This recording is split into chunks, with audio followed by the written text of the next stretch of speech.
Sa pagsisimula ng kwento, bata pa lamang si Gojo ay nagkaroon na siya ng pagkahumaling sa mga hinodals na gawa ng kanyang lolo. Subalit ang paggawa ng sining na ito ay naging dahilan upang mawalan siya ng kaibigan, dahil ika ng kanyang kalaro ang pagkahumaling sa manika ay para lamang sa babae. Gayunpaman ang dedikasyon niya upang mapantayan ang obra ng kanyang lolo ay nagpatuloy sa mahabang panahon, ngunit kaakibat naman nito ay ang pagiging loner niya sa school, dahil halos dito na lamang umiikot ang kanyang mundo. Kinimkim niya ang pagkahilig sa hinodals, sapagkat hindi naman pangkaraniwan ang paglikha sa obra na ito para sa mga kabataan. Kaya naman hindi niya maamin sa kanyang lolo na wala siyang ni isang kaibigan, dahil palagi ito nag-aalala sa kanya buhat ng parehong patay na ang kanyang mga magulang. Bumalik sa kasalukuyan habang iniisip ni Gojo ang kanyang kakulangan, bigla na lamang naghulog ang langit ng isang magandang babae at tumama ang ulo nito sa kanyang lamesa. Siya ay si Marin, at agad naman itong humingi ng pasensya kay Gojo. Napansin nito ang tinta sa kanyang braso at sa paghimas ni Marin, naging sanhi ito upang hindi malaman ng ating bida ang dapat na sabihin. Gayunpaman ngumiti si Marin at umalis, habang si Gojo ay nabighani sa ganda nito at napagtanto na sila ay nabubuhay sa magkaibang mundo. Sapagkat si Marin ay popular dahil sa masiyahing personalidad nito at palaging sentro ng atensyon, subalit sa pagkukwento ni Noah, ayaw ni Marin sa mga lalaking masyadong pasikat, dahil may binara siyang mangliligaw niya matapos insultuhin nito ang kanyang pagiging otako. Pagkatapos ng klase ipinaubaya kay Gojo mag-isa ang pag-aayos ng mga lamesa at bangko, hindi siya nakatanggi sapagkat napangungunahan siya ng hiya. Subalit dumating si Marin upang tumulong, dahil siya ay cleaners din ngayong week na ito, hindi nagustuhan ni Marin ang pag-ako ni Gojo ng mag-isa sa trabaho. Sapagkat ang mga taong iyon ay sinasamantala ang kabaitan ni Gojo, upang ipaubaya sa kanya ang mga mababang gawain, kaya pinayuhan ni Marin si Gojo na matuto siyang ipaglaban ang sarili. Makalipas ang ilang araw, hindi pa rin mawala sa isipan ni Gojo ang mga naging salita ni Marin, dahil napagtanto ni Gojo na naging ugali na rin niya ang itago ang kanyang tunay na nararamdaman. Kinabukasan pagkatapos magtahi ni Gojo ng damit ng kanyang hinodals, masaya niyang pinagmamasdan ang ulo ng manika. Subalit biglang pumasok si Marin, at sa kanyang gulat aksidente niyang naibato ang manika, at sa mga sandaling ito, napagtanto na lamang ni Gojo na bistado na ang kanyang pinakaiingat-ingatang lihim. Ngunit kabaliktaran ang nangyari dahil tuwang-tuwa pa si Marin sa ulo ng manika, at sa unang pagkakataon, may ibang tao ang naka-appreciate ng kanyang hilig. Sinabi ni Gojo na ang manika ay gawa ng kanyang lolo, at ang kaya pa lamang niyang gawin ay ang magiging kasuotan nito. Nang marinig ito ni Marin, nagulat na lamang si Gojo na kung bakit ang isang magandang dalaga ay bigla na lamang nagtatanggal ng damit sa harapan niya. Nang palingunin si Gojo pabalik, ipinakita ni Marin ang gawa niyang kasuotan, siya pala ay isang cosplayer at nais niyang gayahin ang nasa picture. Biglang napansin ni Gojo na may hindi tugma sa damit kagaya ng nasa picture, hindi niya sinasadyang mapuna ang bawat detalye at sukat sa ginawang kasuotan ni Marin, kaya naman agad siyang humingi ng tawad. Naunawaan naman ito ni Marin, bagkus ito pa nga ay masayang nagpahayag kay Gojo ng kanyang hilig sa pagko-cosplay. At dahil si Marin ay walang sariling makinang pangtahi at hindi talented sa gawaing ito, nakiusap siya kay Gojo na kung pwede siyang gumawa ng damit para sa kanyang cosplay. Dahil sa mga nakaraang alaala ni Marin kay Gojo, ito ang naging inspirasyon ng ating bida upang pumayag sa kahilingan nito. Labis na ikinatuwa ito ni Marin, at kahit na silang dalawa ay nabubuhay sa magkaibang kalagayan, sinong mag-aakala na si Gojo ay makakagawa ng isang pangako sa isang magandang dalaga. Nice! Una sa lahat kinailangang tanungin ni Gojo ang patungkol sa karakter na gustong gayahin ni Marin. Sinabi ni Marin na ito ay si Shizuko at siya ang bida sa video game na may pamagat na Slipper Girls. Hindi inaasahan ni Gojo ang mga detalyeng binigay ni Marin, sapagkat ito pala ay isang dating simulator at ang kwento at mechanics ng laro ay naglalaman ng mga matured theme. Gayunpaman kahit na may pangamba si Gojo, sinabi ni Marin na hindi problema ang kasarian sa kahit anong pangbagay o hilig, basta't ang importante ay ito ang tiyak na magpapasaya sayo. Dahil sa mga narinig nag-trigger kay Gojo ang isang masamang alaala, subalit nabuhayan siya ng loob, dahil taliwas ito sa sinasabi ng kanyang kababata.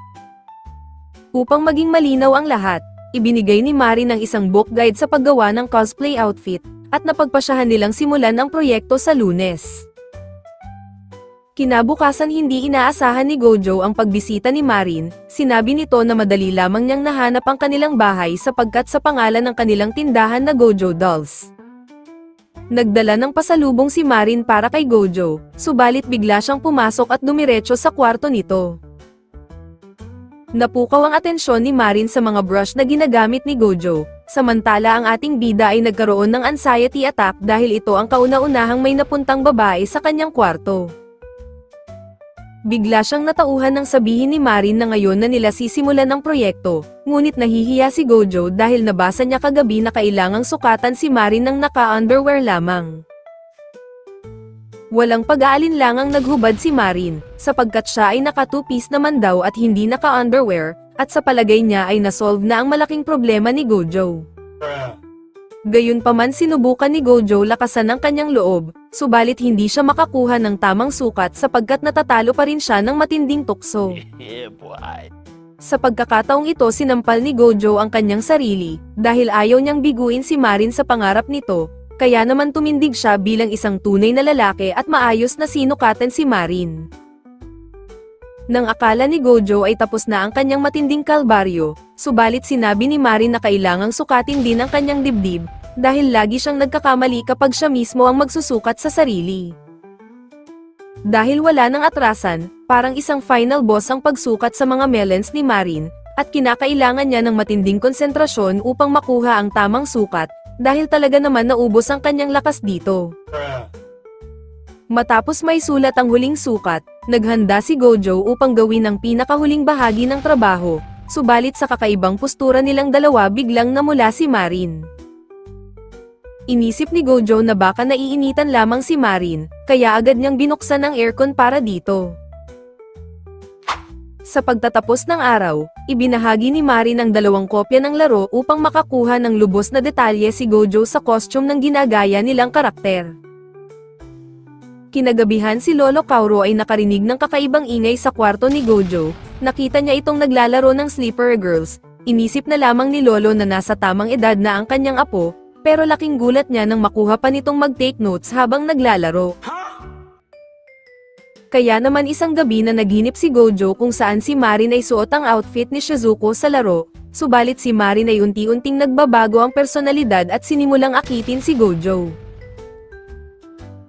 Bigla ang nagising ang ating bida na may pagkabalisa, nang silipin niya ang kanyang manoy, hindi niya inaasahan na sisimulan niya ang kanyang umaga ng may matinding hiya.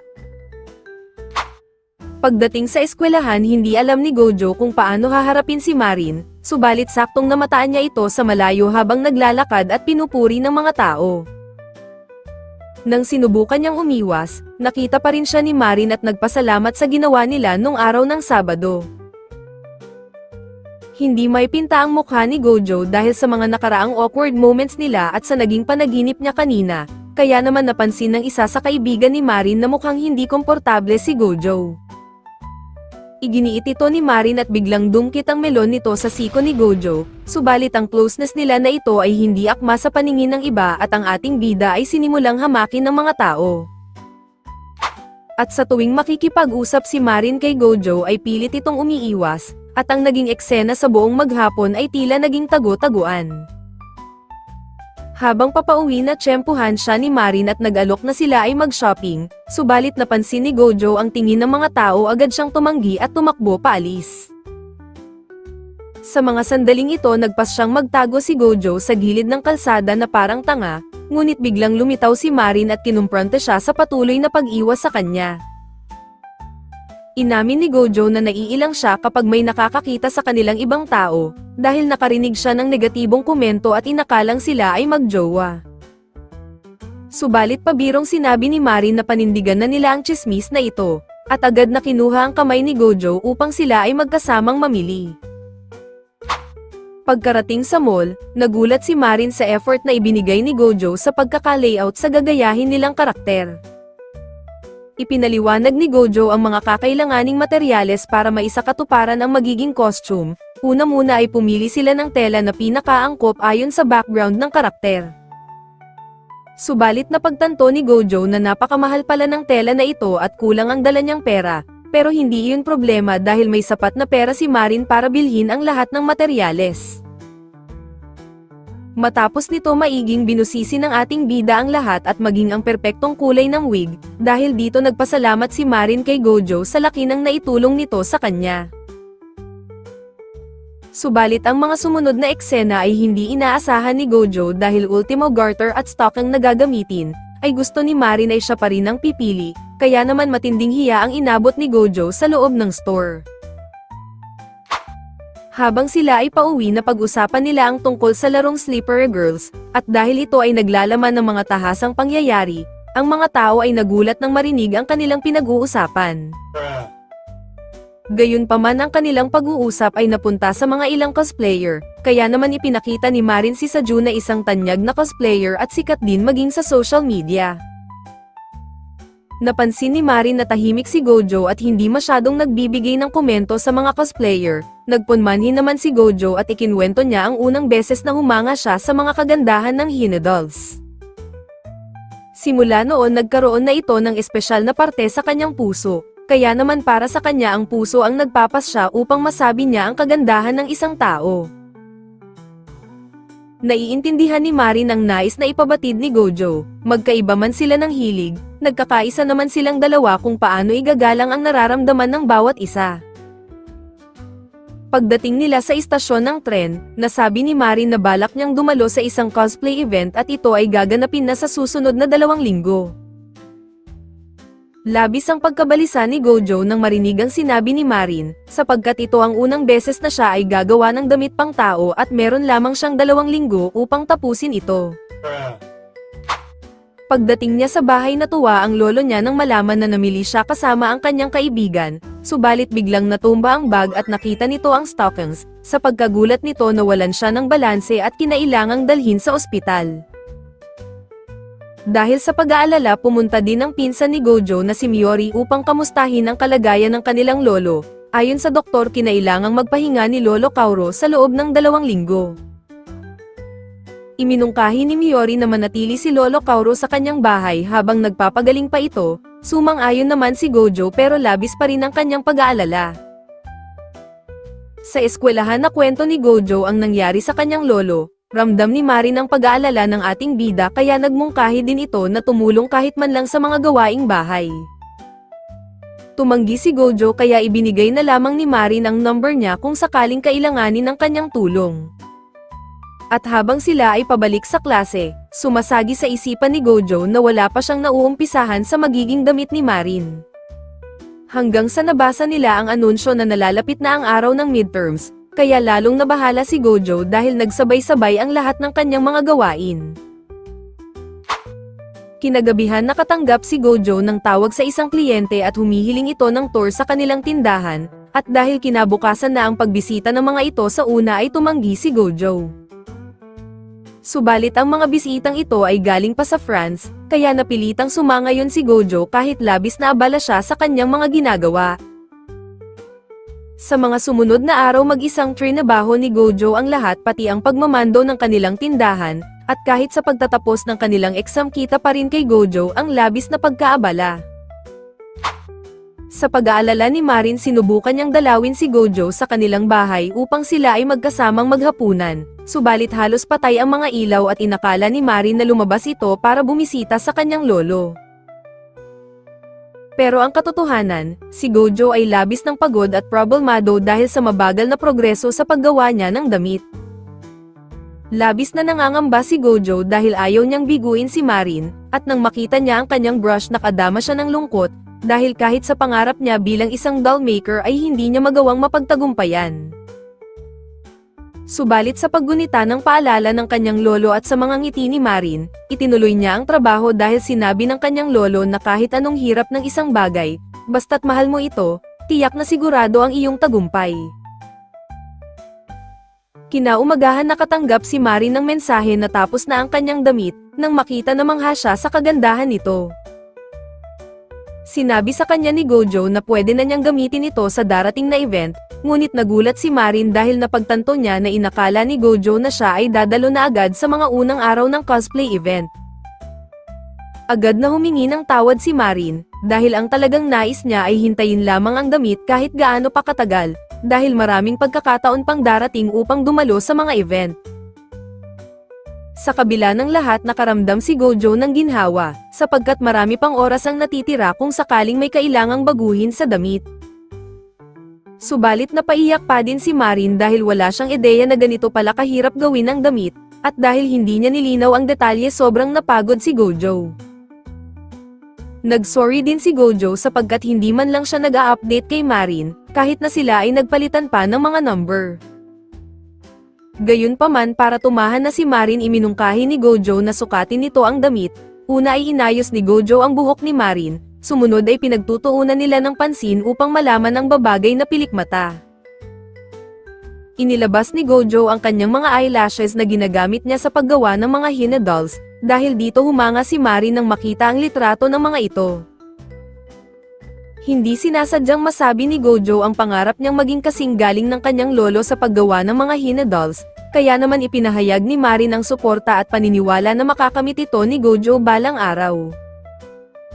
Dahil dyan nakita ni Marin ang ngiti ni Gojo, at ito ang unang beses na tumibok ang kanyang puso sa isang lalaki. Gayunpaman ipinagpatuloy na ni Gojo ang paglalagay ng makeup kay Marin, at nang matapos lumabas siya ng kwarto upang maisuot na ni Marin ang damit. Sa kanyang pagbalik, mistulang humarap siya kay Shizuko-tan dahil napakaganda ng naging resulta, at sulit lahat ng sakripisyo sapagkat labis na napasaya niya si Marin. Nice! Tila nagkatotoo na ang pangarap ni Marin na maging si Shizuko-tan, sapagkat maging ang boob bag, haba ng kanyang palda at garter ay nagawa ni Gojo ng tamang-tama.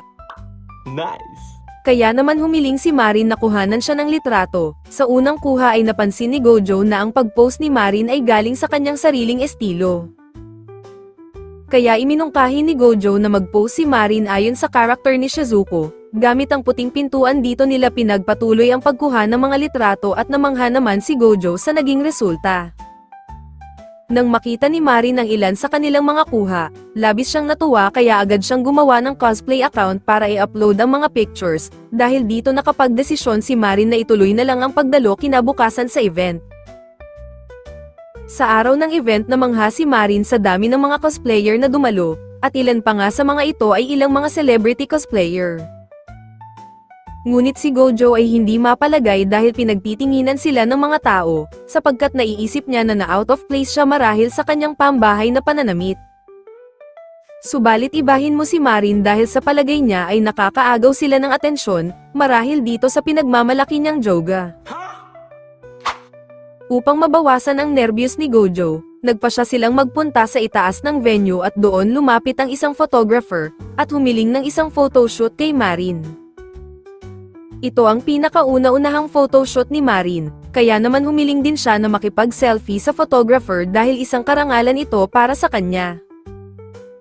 Habang tinitignan ni Gojo si Marin, alam niya kung gaano kasaya si Marin sa mga sandaling ito, kaya napagtanto ni Gojo na baka ay ito na ang mga huling sandali nilang pagsasama, sapagkat natupad na niya ang ipinangako para dito. Gayunpaman nagpapasalamat siya na nakilala niya si Marin at itinuring siyang kaibigan, at ang makasama ang katulad niya ay tila parang isang panaginip pa rin hanggang ngayon.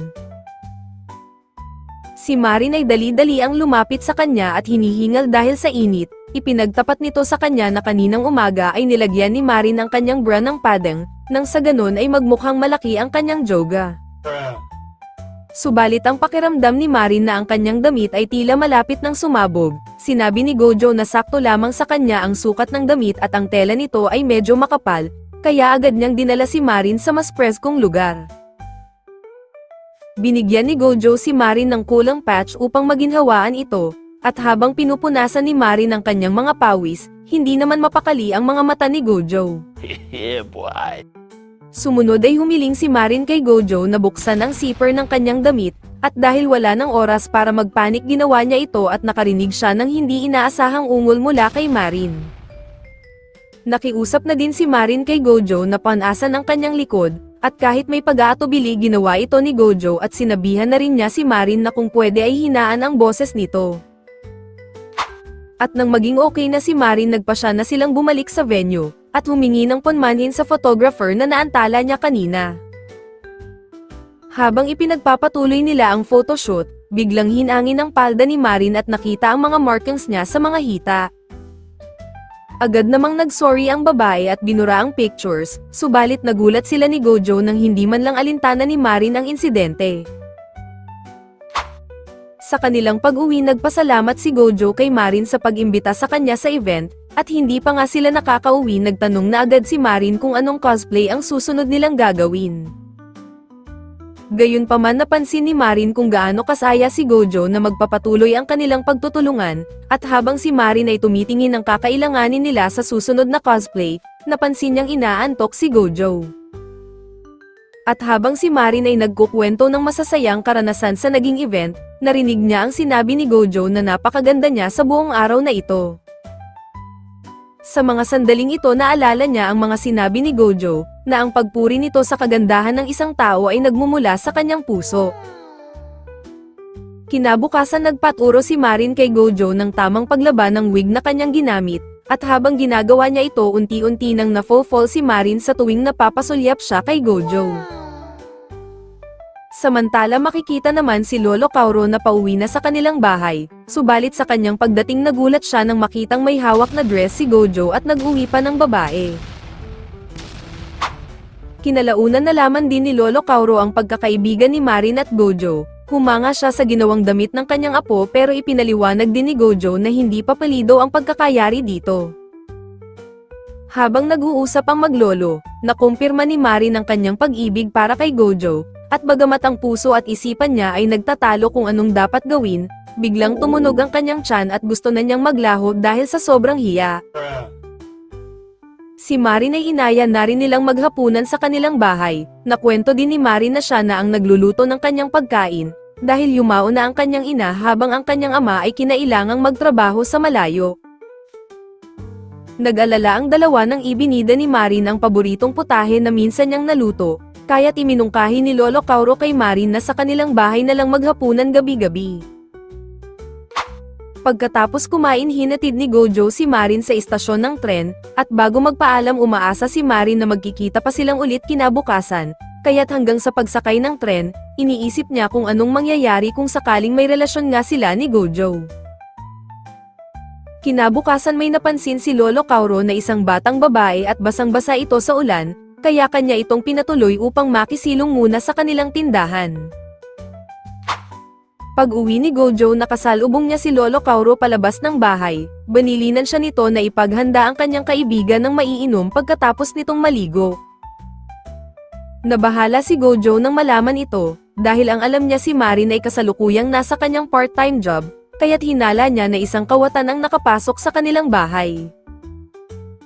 At nang buksan ni Gojo ang pintuan nakita niya ang batang babae na wala pang damit, sa gulat nito bigla itong nadulas sa harapan niya, at dahil sa kanyang nakikita naalala ni Gojo kung gaano kakinis ang ulo ng manika kapag wala pa itong buhok.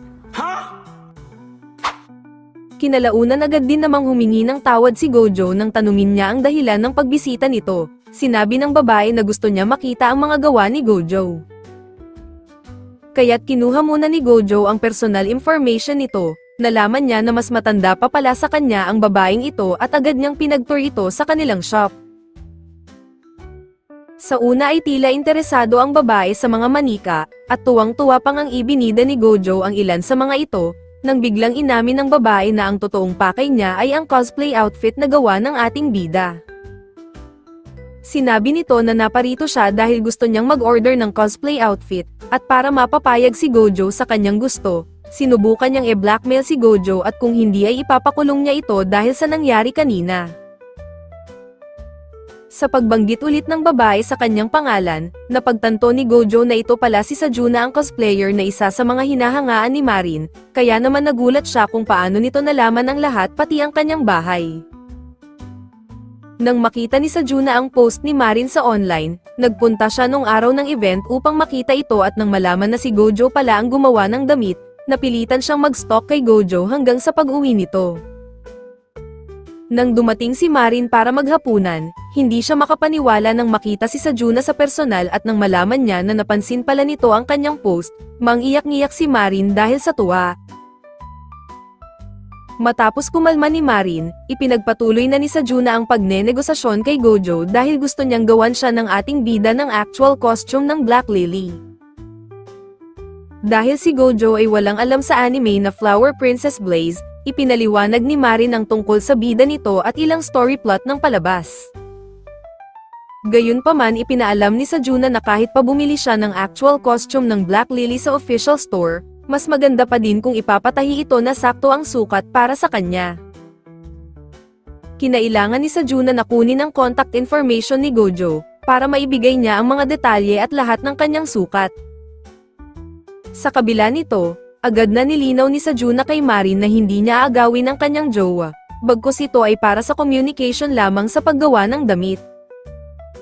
Sa sobrang hiya, agad na nilinaw din ni Gojo kay Sajuna na hindi sila magkasintahan, habang sa kabilang banda naman ay kitang-kita ang kilig ni Marin, at nalilibang sa ideyang ito.